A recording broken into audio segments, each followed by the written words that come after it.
ler, pois nada, unha breve introducción. Ódese. Bueno, os antecedentes da actual sé episcopal mindoniense parecen remontarse a épocas fiadas, ao século VI, según testemunha da documentación escrita e as probas arqueolóxicas. Na chamada Divisio Teodomiri faise referencia a un sínodo de bispos reunido en Lugo, no 569, convocado polo bispo Teodomiro, no que se menciona unha sede Britonorum, ou Britanorum, a que se adscriben as Ecclesia quae sum intro Britones, una cum monasterium maxime, et quae in Asturis sunt. Según Pierre David, esta testemunha da migración dos bretóns a Galicia indica o carácter diferencial desta diócese, a que se denomina non como un territorio, sino como unha etnia específica, Britonorum, pois algunhas comunidades eclesiásticas bretonas tiñan carácter monástico, eran ao mesmo tempo sé episcopal e monasterio, e sendo a súa xerarquía ao mesmo tempo o bispo e a abade. Por lo tanto, por eso dice a sede dos Iglesia que quae son intro Britones, porque teñen un carácter especial. No ano 572 temos outra vez noticia da sé Britonorum no segundo concilio bracarense que menciona no último lugar ao bispo de Britonia, con nome de Mailot e Mailot, Britonensis Ecclesiae Episcopus et Gestis est. Entre os anos 633 e 677 menciónase outros bispos britonenses en actas bracarenses e toledanas. En canto ao mosteiro Maximi non hai datos que o sitúen con claridade. Hai diversas opinións. Flores sitúa no territorio de Mondoñedo, igual que Francisco Mallán, que opina que estaba situado onde está a actual Catedral de Mondoñedo. Pierre David na igrexa de Santa María de Bretonia e outros autores a orillas do río Masma, do que tomaría o seguinte. Por que desapareceu a sede britonense? Flórez di: la invasión de los sarracenos en España pasó tan adelante por Galicia que llegó hasta Britonia y la destruyó, haciéndolo inhabitable, según refiere la escritura del año 830. Procede britonense quae ad Ismaelitis est destructa et inhabilitabilis facta. O bispo britonense pasaría a refuxiarse en Asturias e, segundo Flórez, dita diócese convertiríase en territorial, fragmentándose en dúas, unha en Oviedo e outra en San Martiño de Mondoñedo, no ano 870. Os seus bispos pasaron a chamarse dumienses ou mindumienses, porque esta cuestión non está clara. Baseándonos nos datos recollidos por Flórez, temos noticias da traslación da diócese de Dumio, Portugal. Entón, Midumio, Midumieto, Mondoñedo, no século IX, ao que hoxe é chamado San Martiño de Mondoñedo, derivación de la palabra Dumio, aducíndose como principal motivo os ataques a sarracenos e sendo cabeza de sé Sabarico I. Ao falecer o último bispo de Britonia, refugiado en Asturias, Sabarico conseguiu que o rei Alfonso III legitimara a nova sé episcopal, a britoniense, fundida coa dumiense, chamándose dumiense desde entón, como podemos ver na prelatura seguinte, a de Rudesindus, Dumio Mindunietum Dei. En San Martiño de Mondoñedo permanecerá a sede Dumio ata o ano 1112, no que sendo o bispo don Mulio trasladarase a Villa Maior de Brea o actual Mondoñedo. Arredor desta sé aglutinase o poboamento do actual Mondoñedo, que nace como cidade a raíz dun privilexio otorgado en 1156 por Alfonso VII. Bueno, me parece importante un pouco ir aos antecedentes da sé, porque Mondoñedo nace como cidade en 1157. E a partir de entón vaise a afianzar como sede, aunque despois se traslade a Ribadeo. Unha cidade de novo cuño necesita unha sede episcopal. Unha sede episcopal é moi importante para unha cidade, dalle estabilidade. Entón, Carta Puebla, concedida por Alfonso VII en 1156, é un pouco, digamos, o xermen disto. Asistimos a un fenómeno nestes momentos comuns ao resto de Europa. O paso del poblamiento rural ao agrupamiento de núcleos urbanos, con a consiguiente planificación del comercio e unha búsqueda de nuevas vías económicas. Non vamos a decir que o régimen feudal está decaído. Si continúa, pero en estes momentos, e sobre todo co Camiño de Santiago, vamos a empezar a ver comercio, menestrales, personas que desempeñan diversos oficios e que se van un pouco separando do réxime feudal, van tendo unha economía propia e toda esta xente se vai aglutinando en torno á catedral, en torno á sede episcopal. A economía ten moito que ver, que vamos a ver. En 1182 esta se sofre un novo traslado a Ribadeo, como consecuencia de unha carta a Puebla otorgada a Dicávila por Fernando II. Volvemos a ver, trasladan a sede, se concedeu unha carta a Puebla e de cidade a Ribadeo. Entonces a asociación é diócese de Ribadeo. Bien, sendo obispo rabinato. Con esta manobra o rei pretende non só trasladar a un lugar ao seu juicio mellor dotado, senón protexer a nova cidade, vinculándola ao poder local máis forte. Devantito cambio efectúase na época do sucesor de rabinato, o prelado berciano Pelayo Cedeira, que está en Ribadeo de 1199 a 1218. Cuestión que vamos a ver un pouco máis tarde. Empezarase a construir en Villamaior de Brea unha catedral. Sí, creemos que sí. Había algo construído cando se pasou a sede de 1199 a Ribadeo? Non o sabemos. No testamento de Urraca Fernández, filla dos condes de Traba, se dan en 1199 obras para Opus Ecclesiae lindonienses. Supoñemos que todavía, ainda non se había trasladado a sede a Ribadeo, e había unha primitiva catedral en Ribadeo. Desde logo non é de ahora, sería pequena e isto non podía ser, porque son todo conxecturas. Durante o tempo que se permanece en Ribadeo hai noticias de sucesivas donacións por parte de Alfonso IX e doña Berengela, así como de algún dos seus fiéis. Hai constancia do pasamento de Pelayo Cedeira o 3 de novembro de 1218. Durante a prelatura do seu sucesor Dom Martín, efectuouse en 1219 de novo traslado da sé a Villamaior de Brea, e según a documentación existente construíse a actual catedral. Di a memoria do bispo Martín. Ovid Martínez, memoria lindonienses episcopos, nativa de Compostelanos, cuixeren episcopal en Outín, era de 1257, serit atamen episcopato busque, accessionis sue 29 annis emensibus, quator infra quod tempus catedrali ecclesiae Villamaiores construcit consumarit e consecrarit. Possessioni segundo suam Luis Novus annis emensibus quator. Bueno, quere decir que Martín, obispo lindoniense, inició, construyó y terminó, construxit, consumarit e consecrarit la catedral. Non sabemos se había algúns restos anteriores, posiblemente sí, pero o plan é unitario e tremendamente homogéneo o edificio. Este documento establece o ano do pasamento de Don Martín en 1250, era 1288, tamén o comenzo da súa prelatura en 1219 e o seu cese. Podemos supoñer a construcción desta catedral entre estas dúas datas. Según dita memoria, tamén se remataría polo menos gran parte da mesma e conservaríase. Estes datos están recollidos e comentados recentemente en varios traballos contemporáneos. Bueno, isto era unha pequena introducción. Cando estamos diante da Catedral de Mondoñedo, vemos un edificio singular. O edificio non é porque sexa unha catedral, como que é singular, sino porque é un edificio que, bueno, está no Camiño Norte, unha catedral que se fai tarde, que se remata posiblemente en 1248.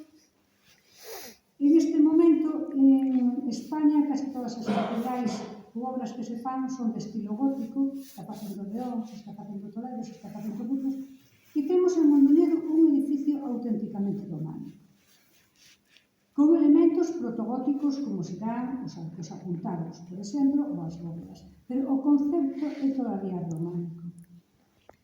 E por que? Bueno, pois porque os edificios góticos, como sabedes, teñen outro espírito, son enormes caixas de luz, que a luz divina que representa a Deus entra por os vitrales, os soportes son moito máis delgados, o muro se vai desmaterializando e son moi esbeltos como para chegar ao ceo. A catedral de Mondoñedo é unha catedral maciza, é unha catedral, digamos, arcaica para o momento, en que sí se utilizan elementos, digamos, do gótico, que xa víramos utilizados no Pórtico da Gloria, como son, por exemplo, sabemos que o Pórtico da Gloria é a vez escultura, tamén arquitectura, e entonces vemos arcos apuntados e vemos bóvedas cuatripartitas. Entón, isto é un indicio de modernidade. Isto xa se emplea Bernardo de Claraval nos edificios cistercienses, Palacio de Saint-Denis, en Francia, cando estamos comenzando a segunda mitad do século XII. Bueno, entonces, o que me refiro a Mondoñedo, que Mondoñedo é unha obra arcaica, digamos. E por que arcaica? Pois porque nos vai a presentar, sobre todo nunha escultura que máis coñezo eu, nos capitéis figurados, nos capitéis narrativos, un programa casi apocalíptico. Todavía un programa de pecado e redención. É unha sé que necesita afianzarse, penso, e afianzarse con uns preceptos litúrxicos moi fortes. Os sacramentos, a confesión, a comunión. La penitencia é moi importante. E a medida que vamos entrando, vamos vendo como hai referencias continuas ao castigo e a redención, ao castigo e a redención. E en lugares como, por exemplo, no Pórtico da Gloria, en Santiago, que sabedes que se ponen os vinceis, en 1158, si vemos castigo, si vemos os condenados, si vemos a xente salvada, pero si vemos unha Jerusalén celeste, si vemos unha sonrisa, si vemos bastante naturalismo que Mateo trae de Francia, porque en Francia están sendo as primeiras correntes do gótico e é unha obra protogótica, e Mateo trae de Francia. En Mondoñedo vemos unha obra na que todavía estamos vendo esta referencia constante ao pecado, constante a redención, constante a necesitar purificarnos. Un edificio románico religioso, como gótico tamén, é un conxunto. É dicir, antes explicaba Begoña magníficamente estas pinturas e explicaba que esas que están aquí no arco triunfal. Explicaba a pintura da morte deste cabaleiro que posiblemente fose San Cosme ou San Damián. Están aí porque teñen que estar. É dicir, non están de casualidade. Nunha portada atopamos o que ten que estar. Nun arco triunfal atopamos o que ten que estar e nun ábside atopamos o que ten que estar. É un edificio orgánico, articulado, pensado, e a Catedral de Mondoñedo é pensada en moi pouco tempo, porque desde 1219, da Prelatura de Don Martín, hasta 1248, que Don Martín se retira, pero que se supón xa en 1246 consagrada esta obra, se retira Don Martín, pero non morre. O sea, parece que en 1250 San Martín de Mondoñedo, que era onde iban a acabar a súa vida os bispos xubilados, digamos, non? Bueno, pois ten un plan unitario. Despois, que me atopei cando empecé a estudar Mondoñedo? Aparte de ser unha catedral tardía, de pequeno tamaño, no tempo que se fai como a de Tui, por exemplo, se fai a de Ourense, pero de Ourense ten moito que ver co taller de Mateo, prácticamente, son os escultores do mesmo taller de Mateo, dous talleres completamente distintos. Atopeime tamén, o di Carlos Valle Pérez, especialista na arquitectura cisterciense, unha desnudez tremenda que nos recorda a orden do Cisco. Decía Bernardo de Claraval que non lle gustaba a figuración porque decía que os capitéis figurados son esas formosas deformidades con monstruos que distraen a los monjes de sus plegarias. E entonces abogaba polo que era a desnudez, a xeometría e a vegetación nos capitéis. nos vamos a encontrar moitos capiteis que teñen semellanza cos de Meira, que se está construindo a finais do século XII e a principios do XIII. Hai un capitel que prácticamente igual. E o que se diferiría sería porque en Meira, por exemplo, as basas das columnas que se están con elementos geométricos, cando en Mondoñedo non vemos eso. En Mondoñedo vemos unha desnudez decorativa tremenda, aparte dos capitéis estructurados. Bueno, isto vou non ir dominando pouco a pouco, non quero cansar. Ahora,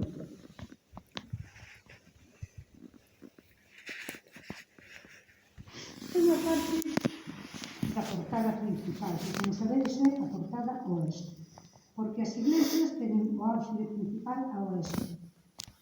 Este, por onde entra o sol, mesmo pasado en Egipto, na claridade divina, o sol oeste. E a portada principal é a contraposta ao oeste. Bueno, aquí, no que sería a entrada, sería esta jamba, ahora vemos unos elementos geométricos que vamos a ver moi parecidos aos de Meira, que vemos despois. Un capitel, non sei se se aprecia bastante. Se aprecia? Bueno, un capitel que ten uns entrelazos que recorre o mundo do Cisto. Un capitel, estos os vamos a ver máis en detalle. Un león e un basilisco que están loitando. O león case sempre se coloca a entrada das iglesias porque é Cristo, o león de Judá. Cristo é o, digamos, o poder benéfico que loitando con un basilisco, que é o mar, nos protege. E outro capitel que vamos a ver máis de cerca, que está identificado por mí e por moita máis xente, como o lavatorio dos pies. Bueno, esta sería a Catedral de Mondoñedo, a planta, esta é a parte, como veis, tres naves, un ábside, había tres ábsides, o esquerdo dedicado a Santiago, podemos ver Santiago, a San Ignacio, o dereito a San Martín. Isto na época do obispo, don Diego de Soto, rompeuse e fixose esta girola. Pero, que temos bóvedas cuatripartitas, desde ao principio da nave hasta o final. Na nave maior, sería uns 2 metros, as laterais uns 6 metros, suele ser a mitad, pero neste caso un pouco máis. Aquí vemos os capitéis figurados que vamos a explicar. Os vou a ir explicando. No arco principal, no ábside principal, estes están tapados polo retábulo, pero estes sí que os podemos ver. A fachada principal é moi interesante. Eu penso que se trata de unha fachada penitencial. Que son as fachadas penitenciais? Bueno, pois na Idade Media hai en varias iglesias e catedrales fachadas penitenciais. Unha das primeiras foi a Catedral de Jaca, consagrada, como sabedes, en 1077, pero os capitéis son hacia 1090 aproximadamente, hacia finais do século XI. Ali se celebraban ritos penitenciais. Os fiéis confesaban os seus pecados. Hai dous tipos de penitencia regida polas normas do Papa Gregorio. Unha é a penitencia solemne, que é a que se celebraría no exterior das catedrais e das iglesias, e outra a non solemne. A non solemne era unha penitencia personal, é dicir, tú te confesabas como o obispo ou como credo, pero a penitencia solemne se celebraba no exterior das iglesias. A xente, depende, aplicábaselle castigos según os seus erros ou según as faltas cometidas, e dende o día de mércoles de Cincio ata o Xoves Santo, é dicir, diante toda a cuaresma, esta xente debía de levar un sayal de saco, un cilicio, e facer penitencia diversa, como dar limosnas, ayunos, rezar, etc. E o día de Xoves Santo había un acto público diante da fachada e se lavaban os pés unos a outros, igual que Cristo lavou os pés aos seus discípulos. Decíamos os pecados en altavoz, isto se celebraba debaixo dun alpendre. En Mondoñedo temos un alpendre. Hubo un alpendre no século XIII. Bueno, todo isto está recopilado por unha persona que eu quería moitísimo, que era don Enrique Calpardo, coendo da Catedral de Mondoñedo, que estuvo moito tempo traballando no arquivo, e que o recolleu en case toda esta documentación. Tal reunión celebrada en el alpendre. Existe un alpendre.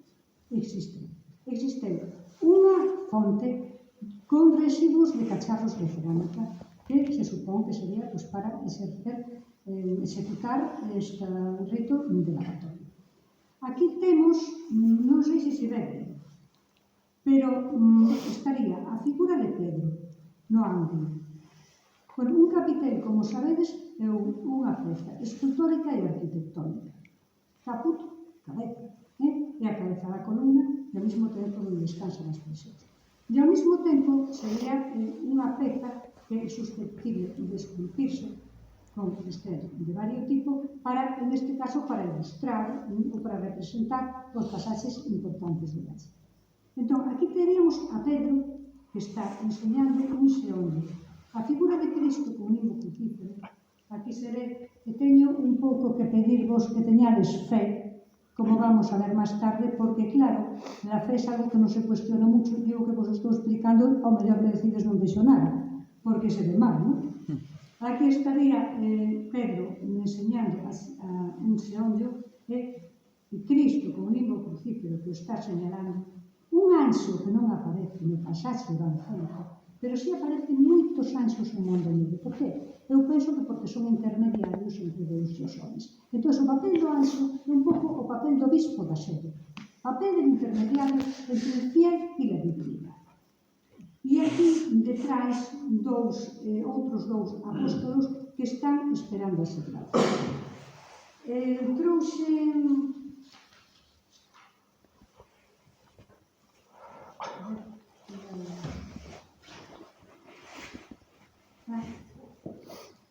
Aquí, para ver un pouco do pasaxe do Evangelio que dice. Antes de la fiesta de la Pascua, sabiendo Jesús que había llegado su hora de pasar este mundo al Padre, habiendo amado a los suyos que estaban en el mundo, los amó hasta el extremo. Durante la cena, cuando el diablo había puesto en el corazón de Judas Iscariote y de Simón el propósito de entregarle, sabiendo que el Padre le había puesto en sus manos y que había salido de Dios y a Dios volvía, se levanta de la mesa, se quita sus vestidos y tomando una toalla se la quita. Luego echa agua en un levillo y se puso a lavar los pies de sus discípulos y a secárselos con la toalla con que estaba ceñido. Llega Simón Pedro, espera y dice: Señor, ¿tú lavarme a mí los pies? Jesús le respondió: lo que yo hago tú no lo entiendes ahora, lo comprenderás más tarde. Le dice Pedro: no me lavarás los pies jamás. Jesús le respondió: si no te lavo, no tienes parte conmigo. Entonces, este sería Pedro, identificado sempre individualizado como un hombre barbado, e Jesús con un limbo crucífero señalando. Temos que pensar, dixen antes, que Mondoñedo tería posiblemente, e reconhecido por varios especialistas, que non son os máis importantes, sería un edificio, digamos, de impronta cisterciense. Pero aquí, e no resto dos capiteis figurados, vamos a ver a outro taller que está traballando en Mondoñedo e posiblemente este taller traballe en outros edificios do Camiño de Santiago, como é, por exemplo, o Santo Domingo da Calzada, do Camiño francés, sobre todo. Pero a arte que vexo en Mondoñedo é unha arte que vai un pouco decadente. Que quere dicir isto? Non quere dicir nada peyorativo. Quere dicir que os talleres sabemos que se van formando de xeración en xeración, van traballando de un sitio a outro. Entonces, no momento máis álxido do románico, que as pezas son bidimensionais, os capitéis son, se crea unha bidimensionalidade, non temos terceira dimensión, pois vemos que se adecúan ao marco de unha maneira moito máis suelta. En Mondoñedo vemos xa unha rigidez que nos está falando posiblemente da decadencia de un estilo. Pero que isto, a meu entender, non. Pero que vale, sin embargo, permanece o programa, permanece o mensaxe que nos vamos a topar en todos os edificios religiosos do Camiño.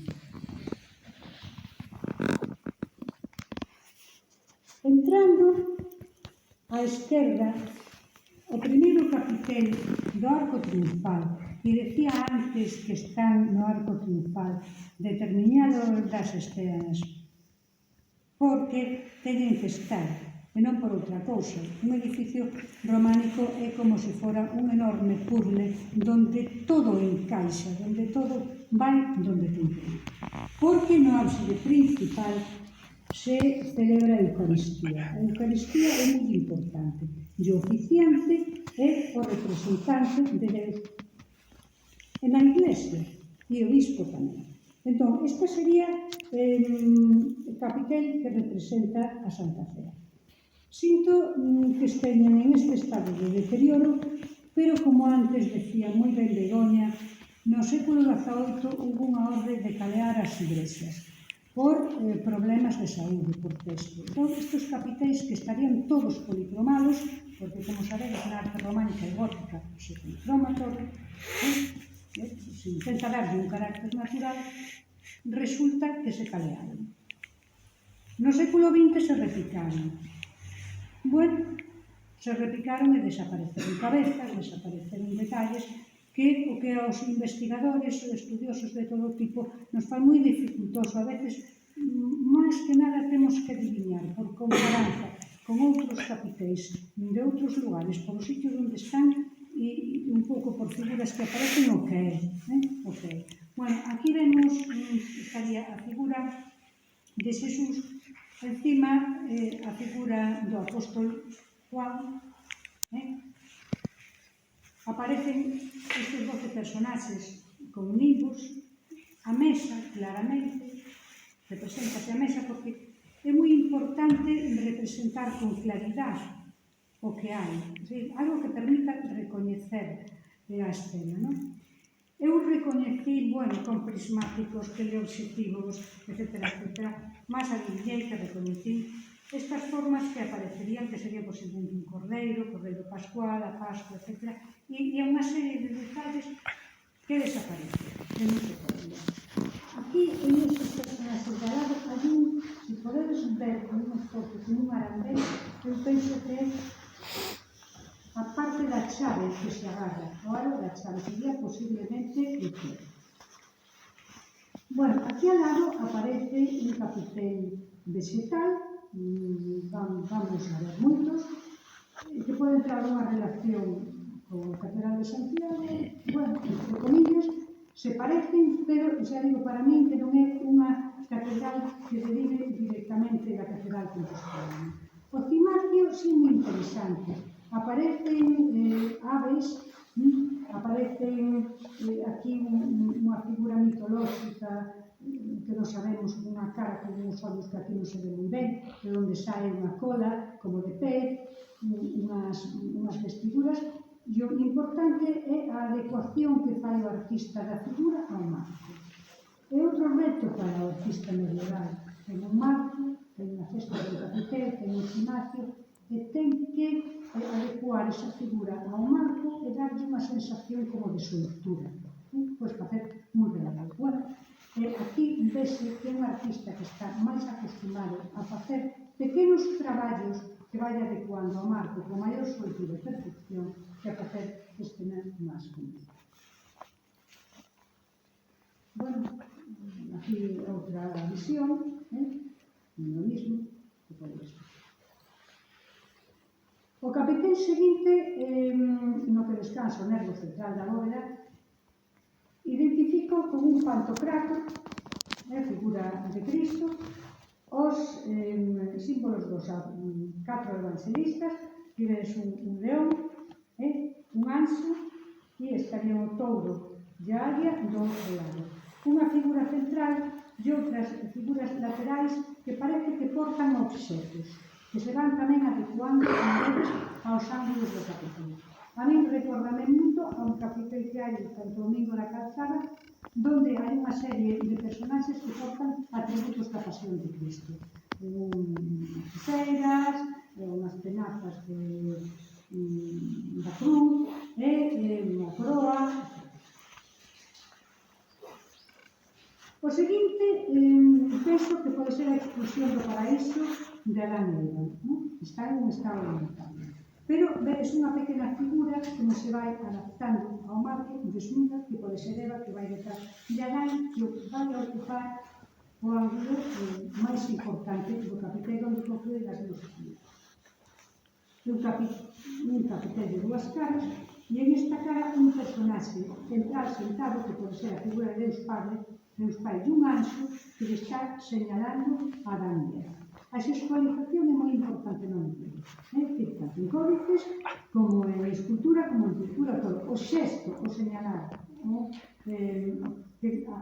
pensar tamén que é única xente iletrada. Entón, o xesto é moi importante para dignificar isto. O seguinte capitel me parece que se refire ao ciclo de infancia de Cristo, a adoración dos magos, aparecerían aquí como obxetos de ofrenda, mirra, incienso, etc. No ángulo do capitel, unha figura que identifico coa Virxe que leva grandes plegados, unhas vestimentas amplias e que terá un neno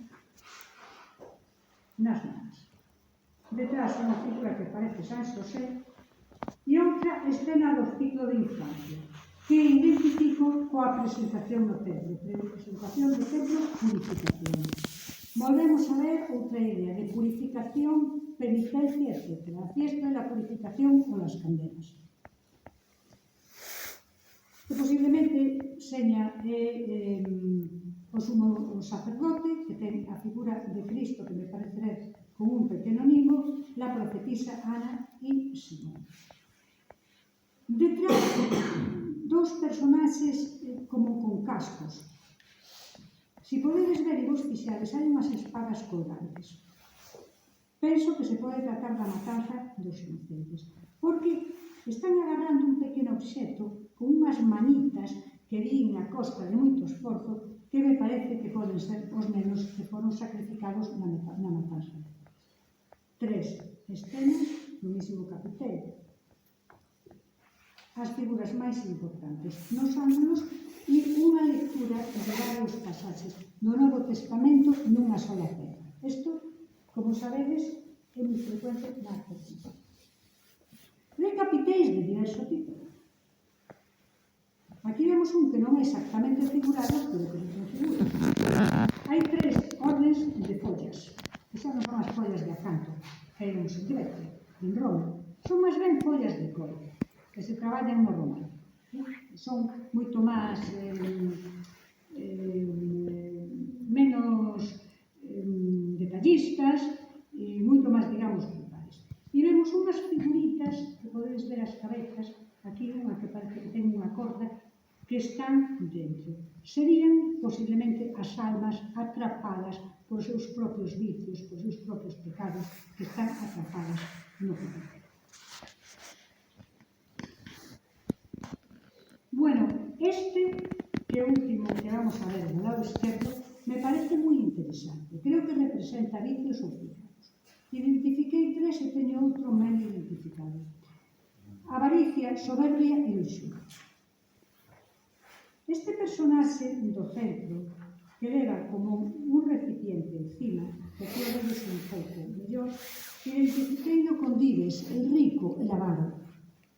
El que coge su marmita con monedas de oro en su saco, pero que se castigará toda a eternidad aquela colgada de cuero, por tacón.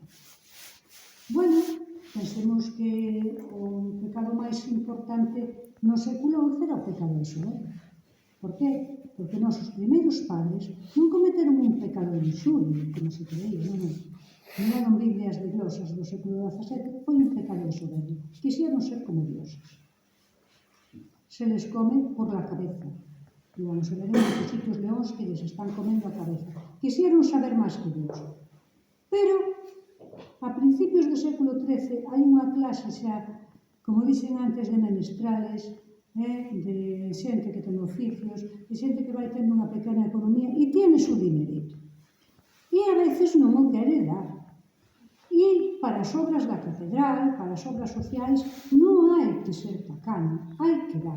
Por iso o rico é o que está ocupando o ángulo, a parte máis importante do capital. Porque a finais do século XII, vamos a ver, pois en Leire, en moitos sitios de Leire, a finais do século XII, en moitos sitios en Santiago de Compostela, vemos ao rico con unha marmita ou un saco de moedas pegada de colo, porque hai que castigar ese vicio que un dos, como sabedes, de los siete capitales.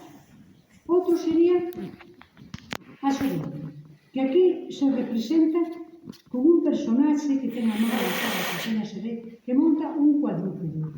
Solo la soberbia monta un león. Non vos asustedes dos leóns que vai a saber en Mondoñedo, porque non teñen nada que ver cos leóns dos bestiarios medievais que podemos ver en Toulouse ou que podemos ver en Santiago de Compostela, que viñan ao mellor directamente de plantillas de talleres importantes, que viñan de álbumes importantes. Porque vamos a decirle a alguén desta zona como un león? Non o sabía. Sabían únicamente por os grabados, os bestiarios, os dibuixos que había, que tiña o rabo retorcido. Entón, nos vamos a topar moitas veces a figuras que nos parecen porcos ou que nos parecen cabalos, o rabo retorcido, que están representando o león, pero non a idea do león que temos nós, non? Bueno, son os soberbios non teñen. Bueno, aquí ao lado temos un personaxe que está tocando como unha cítara e que a música tampouco está moi ben vista, a non ser a música sacra, na Idade Media, porque é cosa de saltimbanquis, de gente de malvivir, descontrolada. E aquí vemos como uns corpos desnudos que pode ser o pecado de Deus.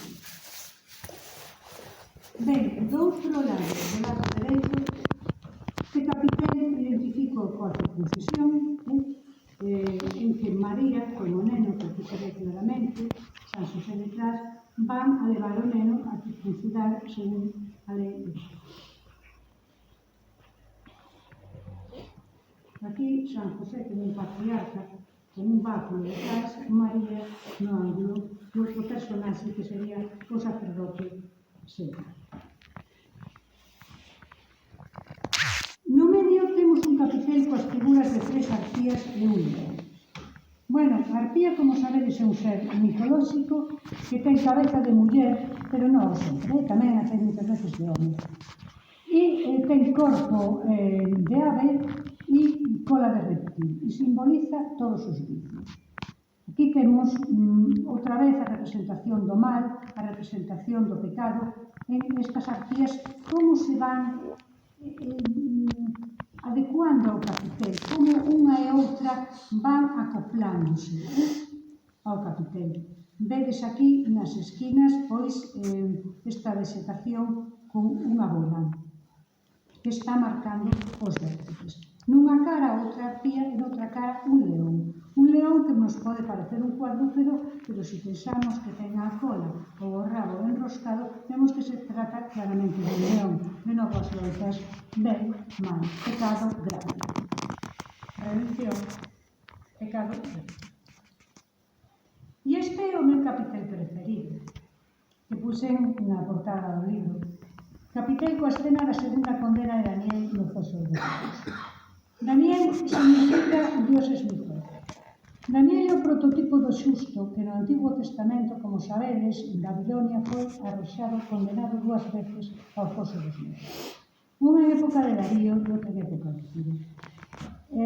Foi un hebreo que había alcanzado un gran prestixio na corte, moi apreciado polo rei e os insidiosos, os envidiosos, e falan mal de rei. E o rei vese obrigado a condealo. Condealo por 2 veces, a un foso con leóns. Pero, ao cabo dunhos días, resulta que vai a mirar e os leóns estaban lamendo e os pés Daniel. Na primeira condena, este pasaxe moi sincero. Na segunda condena, que foi porque Daniel destruiu un ídolo babilónico, foi de novo condenado ao foso. Pero durante os 7 días que estuvo Daniel no foso, un profeta, Habacuc, leváballe un pan, iba desde Israel, desde Jerusalén, un anxo levaba a Habacuc que lle levaba un pan, o pan que alimentaba. Que casualidade que en casi todos os sitios onde hai portadas penitenciais hai tamén un capitel dedicado a Daniel. Porque Daniel é o prototipo do penitente, do injustamente moitas veces condenado, e el justo se va a salvar por su fe. Entonces, esto de alguna manera reafirmaría o sentido da penitencia e da redención que pode haber en Mondoñedo. Vamos a ver, este capitel está tremendamente mutilado. Digos que un dos poucos que podemos atopar en Galicia e en todo o norte con a representación da segunda condena de Daniel, que normalmente aparece Daniel entre dous leóns. Isto ven iconográficamente dende Mesopotamia, dende Gilgamesh, que lucha con dos leones.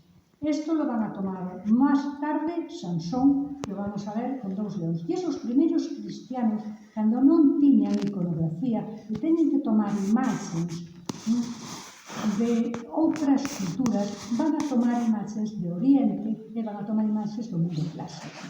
Bien, Daniel, entonces, a representación máis sincera que temos en San Pedro de Anar, que é un principio románico, aparece entre dous leóns. E en casi todos os sitios. Sin embargo, aquí aparece Daniel sentado con un libro. Aquí vese un pouco de un sillón, pero non vese, porque se ve moi mal e que me dá rabia que non se está expresiando. Un libro aberto, aquí leóns que parecen cas, moitos mutilados, e do outro lado un ala, que posiblemente sea a ala do anxo, que leva un corpo, e aquí atrás como un bastón con algo redondo, que sería un pan, que sería o pan como que Habacuc vai alimentar a Daniel durante os 7 días de cautiverio, que é tamén unha referencia a Eucaristía, por eso está no arco triunfal. En fin, as cousas están en un sitio que teñen que estar. E despois o último do arco triunfal, que estaría os equivalente do outro lado da Santa Cea, son unha representación de Cristo, supoñemos que resucitado, cos apóstolos que levan cartelas e que levan libros, como algo testimonial. É dicir, muerte, resurrección, pecado, redención. De feito, o pecado e a redención sería un equivalente a morte e resurrección que os cristianos estaremos vendo nesa semana. No medio, do lado dereito, entrando, na nave lateral, vemos un capitel que nos resulta moi curioso e todavía nos reafirma todas estas cousas. Un demo horroroso, que non sei se vedes aquí, con unha lengua, a boca aberta, unha lengua sacada, un corno, está agarrando, incluso aquí entre os espacios intercostais, hai aquí, ves unhas líneas, unha pequena plasmación de anatomía, a un condeado que se está agarrando o collarino do capitel, porque non quere ir con él, non quere que o leve o demo. Mentras un anxo, que aquí vemos do anxo, estálle picando con un pau para que o sobe. Al lado aparecen outras figuras que non teño moi claro, senón outra figura de un condeado ou unha figura de outro personaxe dos evanxeos, porque non se coñece. Bueno, entón, a parte, como vemos, do ángulo, a parte máis importante donde a nosa vista vai a centrarse. Capitéis con seres fantásticos e lentes, o que dixen antes. Estas arcías, como vedes que se van adecuando ao capitel, que teñen bastante movilidade. Aquí hai un traballo de vegetación que son follas de col, bastante ben feitas, vedes o centro perfectamente, o centro xeométrico, un tronco de pirámide, e podemos trazar líneas, e que tamén se xeometría. E agora, mirad estes dous, e decidime se vos parecen algo este ou este. Eu creo que obedecen a dous talleres completamente. Un taller que sería as primeiras artías, este da esquerda, que sería un taller que fai fundamentalmente os capiteis historiados e ten moita maior pericia en labrar figuras porque vai todo ao longo do camiño de Santiago, posiblemente, e ten, digamos, oficio, outro taller que xa está máis acostumbrado a traballar cintas, entrelazos, elementos xeométricos, e que sí fai estos basiliscos, que tamén vedes que se adecúan, como no centro van os rabos do basilisco, que son rabos de serpe, agarrando, aquí un león, de novololta, de basilisco, neste caso non arpía, sino basilisco e león, pero que os corpos son corpos grosos e que as formas son completamente distintas. Por lo tanto, estaríamos vendo dos talleres completamente distintos. Sabemos algo máis? Non. Por qué? Porque non hai documentación. É dicir, únicamente que atopásemos actas, libros de fábrica, que digamos, se le ha dado tantos moravitinos, tantos maravillas a fulanito por hacer isto, é dicir, que son meras especulacións e todos hai que remitirse únicamente as pruebas arqueolóxicas, a veces, pois eso, a comparanza con outras iglesias, outros monumentos do mesmo. Más comparación, para que se digan. Claro, xa digo, respetan, por exemplo, as líneas, por suposto, os sentidos que hagan de plantillas, o centro, os ángulos, aquí pois podemos trazar tamén unha vertical, podemos ter unha simetría, as cabezas confluyen no ángulo do capitel. Este está na portada oeste, no lado esquerdo. E neste caso serían arpíos porque eu estou vendo casco de guerrero, barba, careta. Pero queremos ser un arte absolutamente degradado. Fixaremos nas líneas tan vastas. Parece que casi saen das follas que hai debaixo do capitel. O sea, hai unha depreciación de técnica moi grande. E esa depreciación, xa digo, porque está nacendo un novo estilo que traballan, bueno, o estilo gótico, que digamos de élite, que está traballando en Toledo, que está traballando en Burgos, por aí, os talleres formados en Santiago como Mestre Mateo, que traballan, por exemplo, en San Xoán de Portomarín, que van a traballar en Ourense, etc. E outros talleres que quedarían por aquí, que son os que están traballando non son malos, pero sí están xa un pouco, digamos, fora das modas, das correntes ou das tendencias que se estarían impoñendo. Xa digo, unha apreciación propia. E para, de alguna maneira, corroborar esta idea, aquí vedes a portada da iglesia de San Xoán de Portomarín, que tamén é de finais do século XII, mentre que Mondoñedo, bueno, aproximadamente, finais do século XII, principios do XIII, mentre que Mondoñedo, vemos que é da primeira mitad do XIII. Pois mirade, as arpías, cabeza femenina e masculina, por exemplo, a labra tan distinta, o relieve tan diferente, que casi nos parece recordar do metal, porque na Idade Media a escultura non é moito da arte decorativa, da arte do metal, da arte de la miniatura, etc. Casi nos parecen motivos que se utilizan en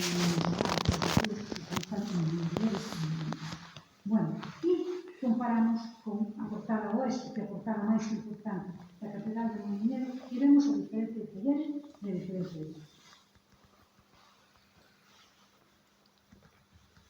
trouxen tamén para continuar, que, por exemplo, podedes ver estes eixos perlados, que son típicos de Mateo, que aparecen na Porta da Gloria, que van a aparecer, pois, en moitas iglesias do Camiño, tipo Portomarín, que van a aparecer en moitos sitios, en Mondoñedo se aparecen, pero moito menos marcados e con moita menos, digamos, Capitel da fachada oeste. Bueno, presenta a loita de un león en Basilea. Está tamén a fachada oeste, recordadevos que o ponía ao lado do capitel do laboratorio de industrias. Casi nos fai gracia este león tan simpático que parece tan que se está rindo. Parece de cómic. A mí me encanta. A mí que o románico me fascina, porque a veces é tan expresivo que me parece casi cómic, non? Que pretende ter estas fauces aterradoras, que pretende que nos vaya a comer, e que está loitando con ese basilisco que parece casi un porquiño. Casi un porquiño, non? A idea está aí. A idea do león está aí, co rabo enroscado. E fixaremos que case parece que están saltando, están loitando, pero non hai tampouco unha liña de sueldo, non hai, aunque no románico fundamentalmente bidimensional, pues a veces vemos unha degradación de relieve que nos dá a sensación de que hai un pouco máis de asentamento, aquí.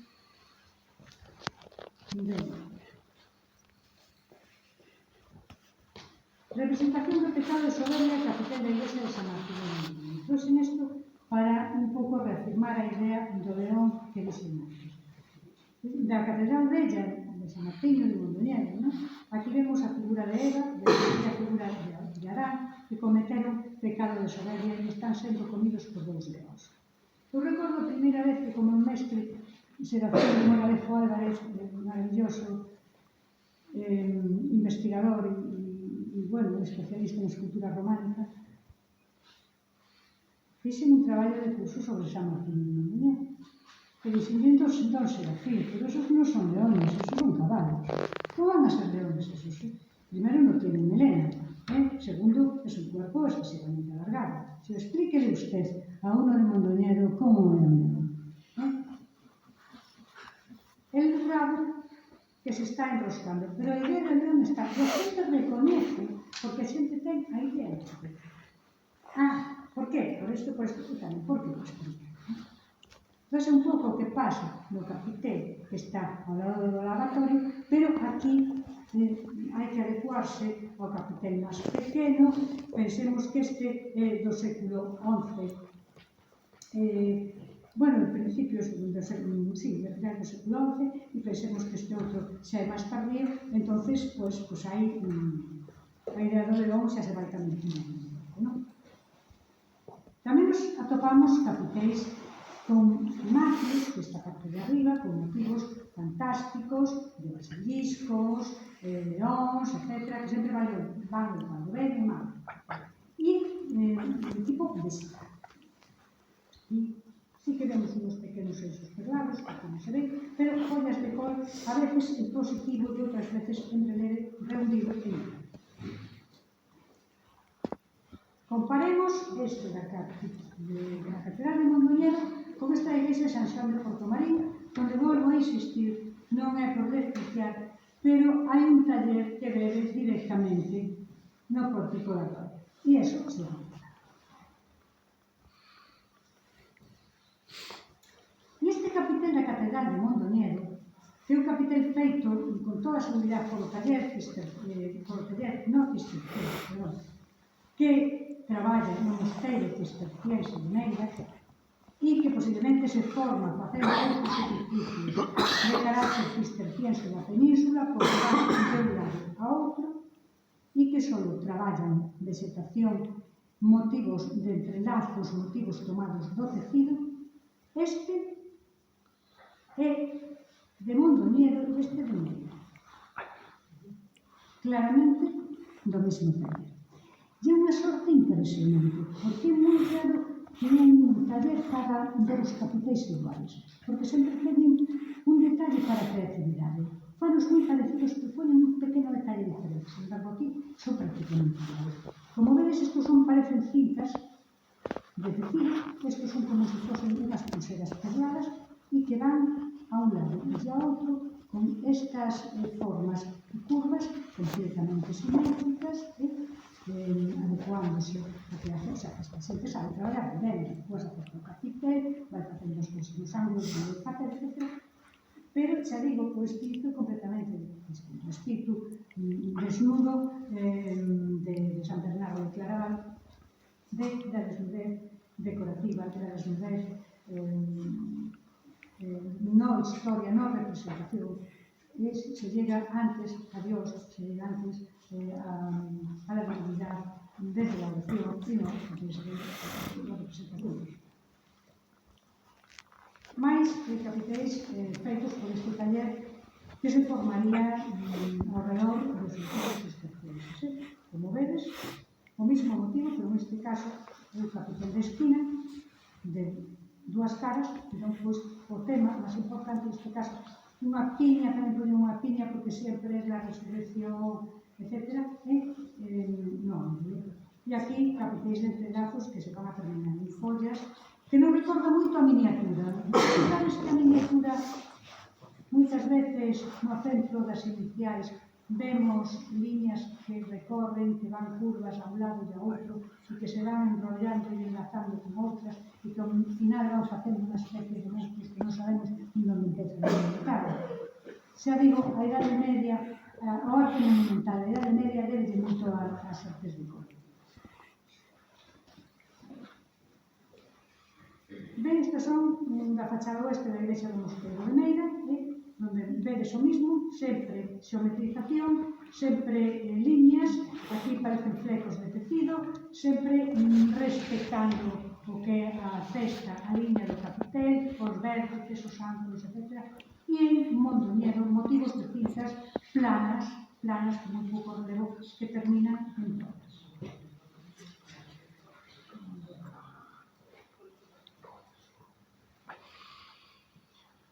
Tamén a veces se combinan con elementos vegetais. Follas, que xa digo, non son as follas de acarto clásico, me parecen de follas de follas.